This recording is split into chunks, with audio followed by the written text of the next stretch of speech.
Hello friends, कैसे हो आप सभी। आई होप आप सभी मस्त होंगे, अपनी अपनी पढ़ाई में व्यस्त होंगे। मैं सरस वंश कंपटीशन क्लासेस में आप सभी का स्वागत करती हूँ। फ्रेंड्स, हम लोग कला के बारे में पढ़ रहे थे और कला के अर्थ के बारे में हम लोगों ने पढ़ा था और कला के पाश्चात्य रूप के बारे में जाना था, कला के आधुनिक रूप के बारे में जाना था।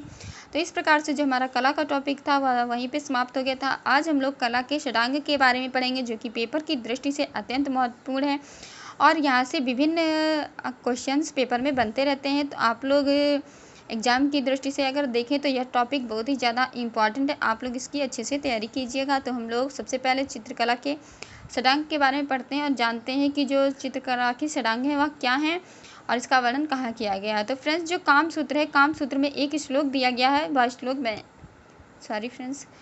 वह श्लोक मैं आप लोगों के सामने पढ़ के बताती हूँ कि वह श्लोक कौन सा है। तो वह श्लोक इस प्रकार है। रूप भेदा प्रमाणानि भाव लावण्य योजनम सादृश्य वर्णिका भंग इति चित्र षडगम। तो यहाँ पे जो 6 चित्र षडांग हैं, 6 मतलब जो अंग हैं कला के, उसके बारे में संस्कृत में कहा गया है। वह कौन कौन से हैं? तो रूप भेद प्रमाण भाव लावण्य सादृश्य और वर्णिका, यह जो 6 भेद हैं यह चित्रकला के हैं। अब षडंग का संबंध अगर पूछे किससे है तो षडंग का संबंध चित्रकला से है।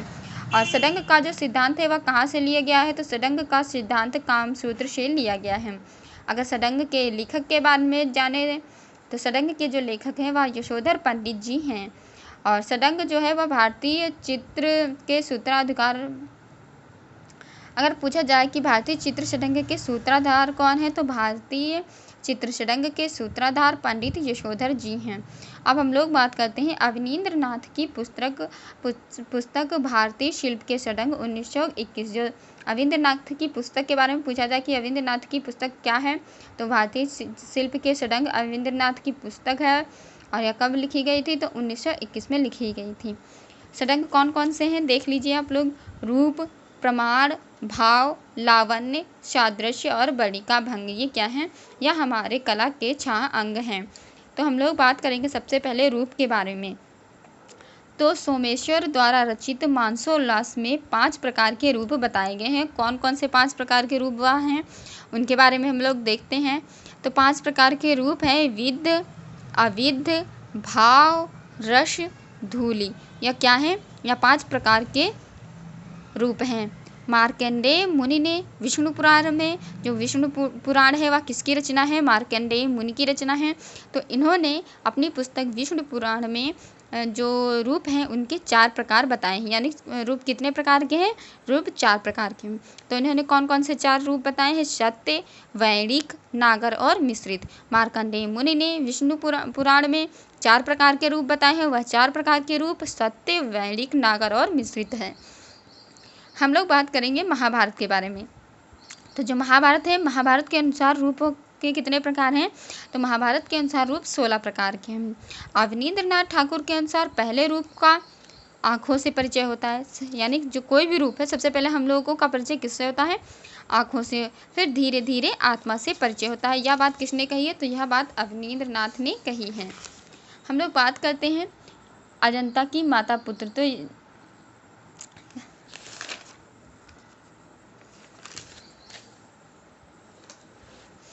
और जैसे हम लोग बात करेंगे अजंता का माता पुत्र का जो चित्र है, कृष्ण लीला का चित्र है, पद्म पाणि बोधिसत्व का चित्र है। इनके चित्रों के माध्यम से हम लोग रूप के बारे में जानते हैं। तो जब तक उनका रूप अच्छा नहीं होगा तो हम लोग कैसे जानेंगे कि यह चित्र कैसा है? क्योंकि रूप के द्वारा ही हम लोग चित्रों को अच्छी तरीके से देखते हैं, उनकी ओर आकर्षित होते हैं। हम रूप को 3 प्रकार से देख सकते हैं। एक है आँखों के द्वारा, दूसरा स्पर्श के द्वारा, तीसरा है आत्मा के द्वारा। यानी रूप को 3 प्रकार से हम लोग देखते हैं।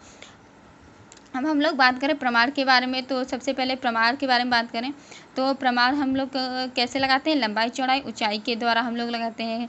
और प्रमाण कितने प्रकार के होते हैं? एक प्रमाण होता है प्रत्यक्ष, एक होता है अनुमान, एक होता है उपमान और एक होता है शब्द। तो प्रमाण कितने प्रकार के होते हैं?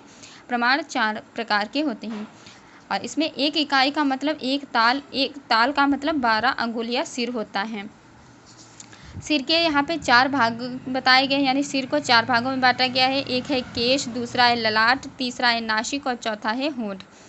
अब निम्नलिखित व्यक्तियों को निम्न ताल से दिखाया जाता है। यानी जो इसमें चित्र है वह किस तरीके से बनाए गए हैं उसके बारे में हम लोग देखते हैं। तो बामन या कुमार यानी किसी का अगर चित्र बच्चे का चित्र बनाए तो वह 5 ताल के बराबर बनाते हैं। 1 ताल यहाँ पे कितना बताया गया है, 12 अंगुल बताया गया है।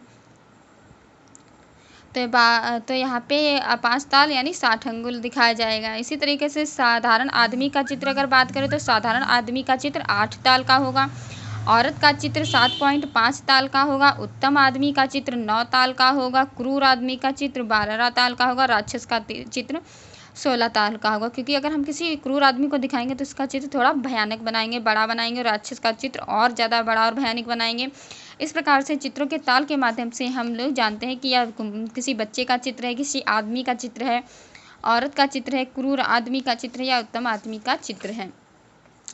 और भारतीय प्रमाण के अनुसार जो मानव शरीर है उसका चित्र कितना बनाया गया है, 7.5। जो 7.5 है वह मानव शरीर का चित्र बनाया गया है। अब भाव के बारे में हम लोग देखें तो भाव के द्वारा भावनाओं की अभिव्यक्ति की जाती है। यानी हम किसी चित्र को, कोई चित्र बना है तो हम लोग कैसे जानेंगे कि उसका भाव क्या है। भाव तो उस चित्र को देख, अगर वह चित्र अच्छा बना होगा तो उसके चित्र को देख कर, अगर किसी माता पुत्र का चित्र बना है तो हम लोग जान जाएंगे कि यह किसी माता का चित्र है और माता पुत्र का चित्र है, प्रेम की अभिव्यक्ति हो रही है, क्या हो रहा है। तो यह अपने भाव जो हैं वह उसके माध्यम से हम लोग जानते हैं।